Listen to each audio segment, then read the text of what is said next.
are so excited to show you our Maupas Avenue project. We just finished. This house is 104 years old, so it was built in 1920. It's by far the oldest house we've done. The exterior of this property was really difficult for us. I think we went back and forth on what we wanted to do.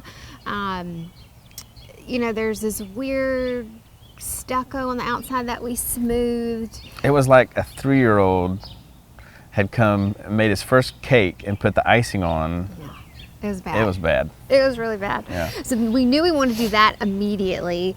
The rest of it was a little more difficult to kind of figure out. You know, we actually started the whole demo process before we even worked through what we wanted to do with the exterior. I think it turned out beautiful. Probably my favorite thing about the exterior is the custom iron railings. That I picked out. Yes, so I gave him 2 choices.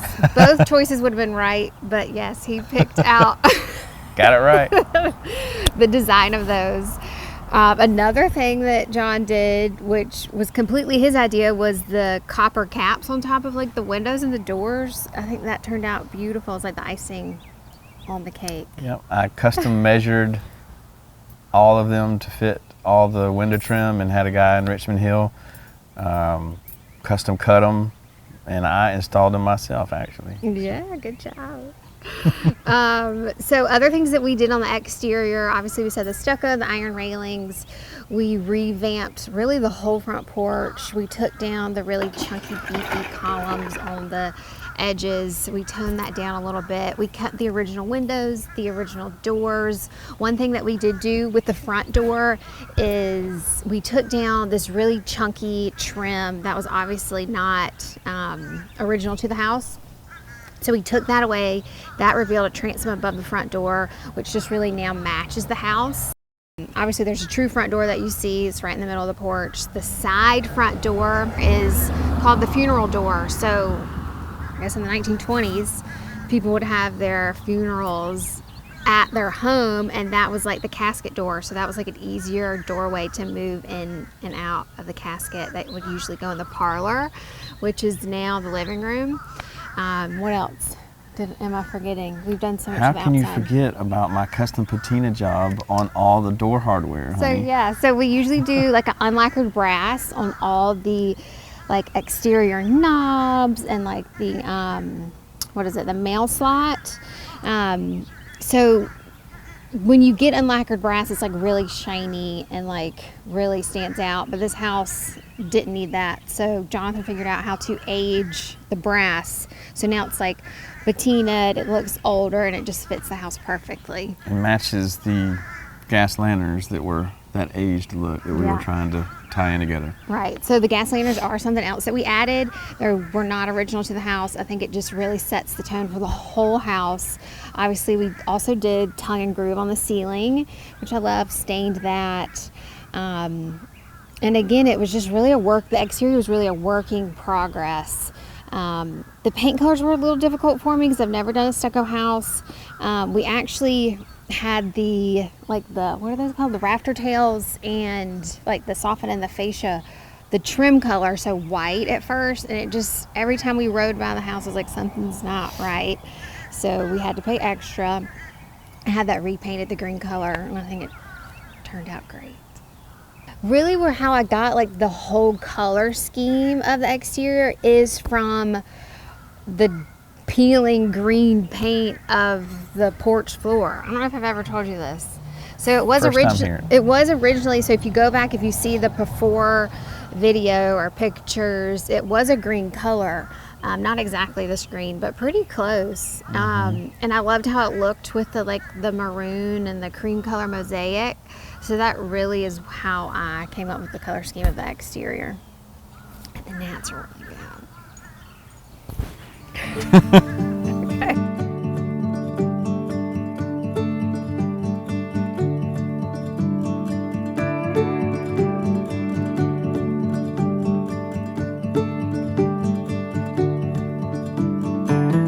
Here we are in the dining room / seating room. Originally, I was going to stage this as the living room, but the flow just didn't really work out with like your sofa position and all that kind of thing. But I really think this works perfectly, where you have a dining room area and then a seating area in front of your fireplace. This room is just stunningly beautiful. As soon as we bought this house, I mean, really, it's what made us buy the house, I would say.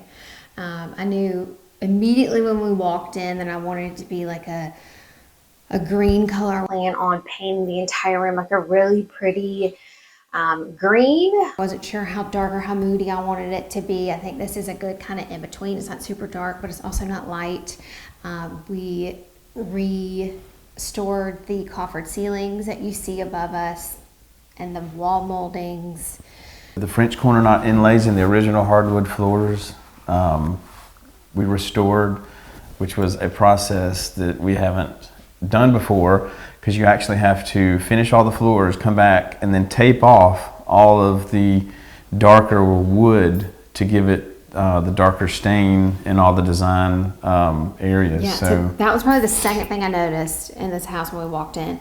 So obviously this room with all the beautiful moldings and then the corner knot inlays. We didn't even know what they were called, you know, when we first bought the house. So we've learned a lot with this house.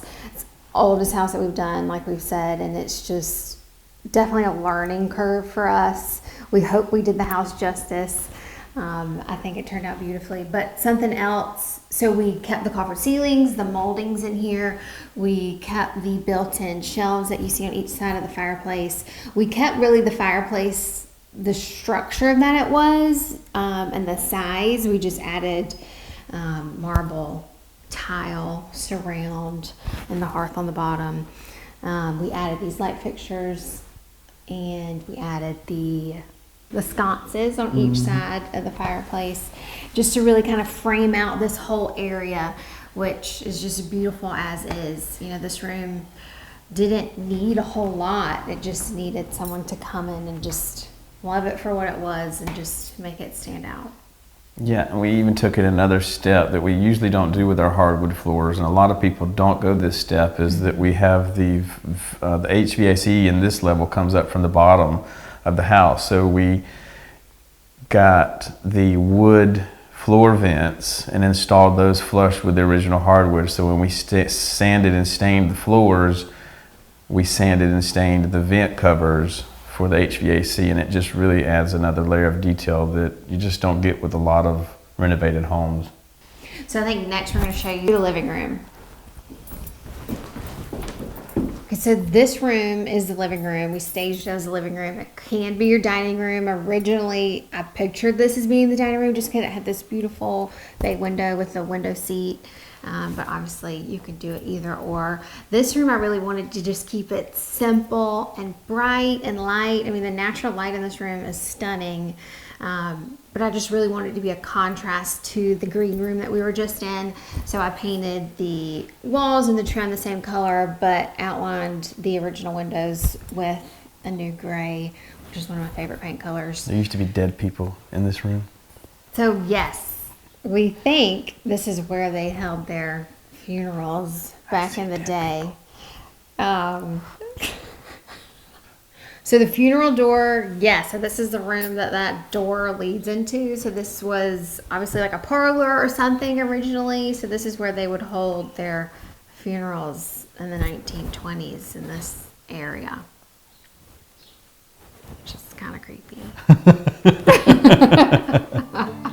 Show them the kitchen and your favorite, the half bath. So if you look at our before video or before pictures, you would walk down the stairs here and literally you would fall through the floor. Yeah, it was bad. Like this whole area here just had a major leak and it was just literally falling in. So we had to do a whole lot of structural to the floor joists and headers and the wall in here where there was a water leak, just to get it back structurally sound before we can do anything pretty. Right. And then so behind this wall here is now a half bath, which was before we think was a pantry. So we added like a built-in pantry with the cabinets instead of using that as the pantry. Also, we added a stackable washer and dryer closet in here. There was really just nowhere else in the house for it to go. Usually would like to do a laundry room, but it just didn't, this house just didn't allow for it.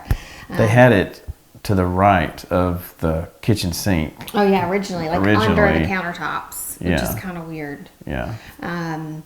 But regarding the design in this room, when I walked in, I knew I wanted to do black cabinets. It's something we've never done before. So and it's a custom black color, semi-custom cabinets. And we did the unlacquered brass finishes, which is just my favorite. It goes with this style of house. It just never goes out of style. We also did like upgraded appliances for this house. Custom hood, which I love how it turned out. Originally I had it pictured kind of tapering in at the top, but I ended up drawing it this way as they were like building it, and I think it turned out perfect. We did the unlacquered brass pot filler in here. Also, another feature is the slab backsplash, which we have done at a property before, but we've never done the shelf. So that was definitely a learning curve for us. Jonathan worked really hard with the countertop guy just to kind of figure that out, to make sure it's sturdy enough to actually set things on. And also, it's hard to figure out like the height of it because you don't really want to see the underneath, even though it is polished like the top. But it was just a lot of back and forth to try to figure out the best, height and the depth and all the things like that. So lots of little details that go into this whole house, really, but really the kitchen. And then we also did the tongue and groove on the ceiling, just like we did on the porch. We stained it. And then I love how we did, I don't know what you call them, but I love that we did we didn't do like a traditional recess light. Like it's like a recess light, but it's not. I think it just really stands out. It brings your eye up, so you do look at the beautiful tongue and groove ceiling, which I would think originally this house probably had a beadboard ceiling. Yep. Because actually in some a closet closet that had it originally that we kept. Yeah, that still had it. It would be beautiful if the whole house still had it. But it really just takes it back to that original feel of the house. Oh yeah, so something else that we did in this house, which definitely is another upgraded feature, is we did brass knobs and switches. We didn't do it throughout the whole house because they're quite expensive and Mr. Budget Man would not allow me to. But we did it in kind of the main area, so like the kitchen, the living room, and dining room area, and also the half bath. And speaking of the half bath is my favorite part of the whole house. So the half bath is by far my favorite room. It's also the smallest room, but we finally got to do wallpaper. We did like a mix of metals. So we have a chrome and we have a brass, which I think just elevates the space even more and just really complements the wallpaper. I picked a green for the ceiling and the trim and the door and the window trim, just again to really highlight the wallpaper. The showstopper is just the wallpaper in this room, and I love how it turned out. So here we are in the downstairs master.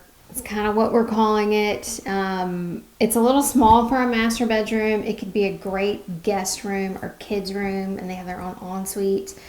Or it could be an amazing office, obviously with an ensuite too. I'm not really sure what this room was originally. Full bath. We just gutted it. We didn't change the size of it or anything, but we added a shower instead of a tub, shower combo. So you want to go upstairs now? I'll follow you. So this is the upstairs full bathroom.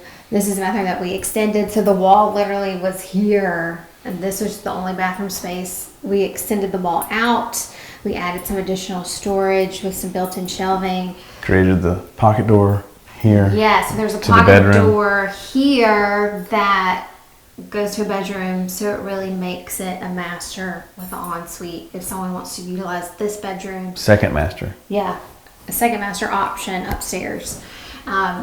this is what we were talking about, this custom backsplash. But I think we'll definitely do this again. Ta-da! So now let's show them The upstairs bedroom. Okay, so this is the largest. You say okay so a lot. That's what I say. So don't say that. No, okay. No, okay so. Okay, this is the. How about that? No? No. We are in the largest upstairs bedroom, and so that's the one that we decided to stage, because I think if we lived here. This is the bedroom we would use. Right. As the master. It's just the largest room. It has the best natural light. Obviously, it has a fireplace. Wasn't there a table there? Yeah, you had me bring it home. I know. You had me bring home the staging table and completely ruin the staging Well, it of wasn't this a room. staging table because it actually belongs in our living room. So it's just a table. So yeah, we do take a lot of staging items from our own home. So like my mantle is bare right now, missing side tables, lamps. It's a disaster. So I'm ready to get this done so we can get our furniture back. We hope you enjoyed our walkthrough of our Maupas Avenue project. It's really one that Chris got to spread her wings and try a whole lot of high-end finishes that we usually don't get to do in our houses because of budget restraints. Yeah, so this property definitely had the highest, largest budget that we've had so far. Sarah really got to, try new things, really learn along the way. But this is by far my favorite project to Mine date. too. So yeah, I hope you love taking a look.